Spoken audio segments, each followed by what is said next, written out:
So I hope everybody got x plus 7 and 3x minus 1. You should have picked 21 and negative 1.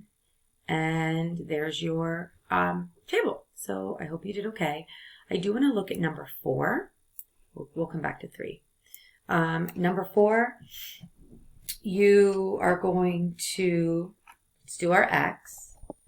So we're looking for product of 6 and whose sum is 5. So go ahead, let's see what you do. So give me some numbers whose product is 6, not 5. What am I saying? 1. Oh my goodness, you guys. 1. All right, what? So, well, that's easy. 2 and 3, right? But here's the problem.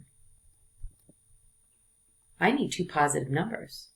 If I make these 2 positive, I'm going to get a sum of 1. I am not.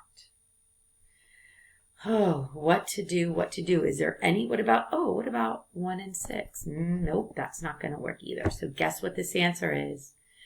Not factorable. All right, not factorable.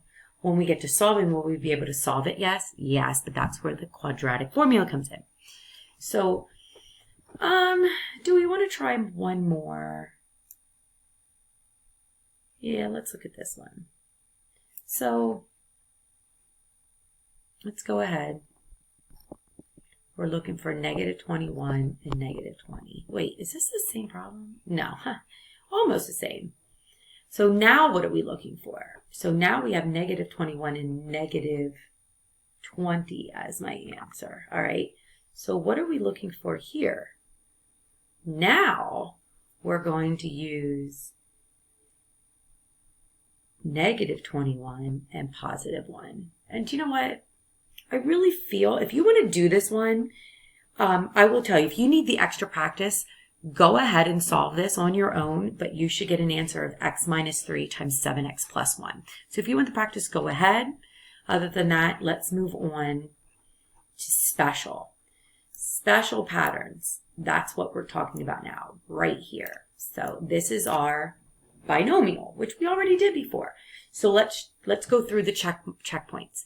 Is it subtraction? Yes. Are they perfect squares? Yes. 16 is a perfect square. X with an even perfect square. 1 is a perfect square. So as soon as it meets the 2 conditions, you know it's going to look like this, plus minus. That's what you do right away. Okay? Right away. Plus minus. Why do plus minus? Because our middle terms cancel out because they're opposites. Okay. Now, how do we get and these terms are the same. The first terms are the same, the last terms are the same. They have to be the same, so when we FOIL, we get opposites and they cancel out. So how do I get those two? You take the square root of each one.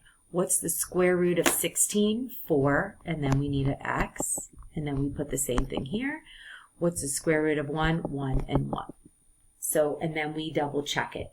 16, here we get negative 4x and positive 4x. Boop, cancel out. Yay. All right. So go ahead and try number 6. Factor solve and then type your answer in the last one. All right, in the next slide.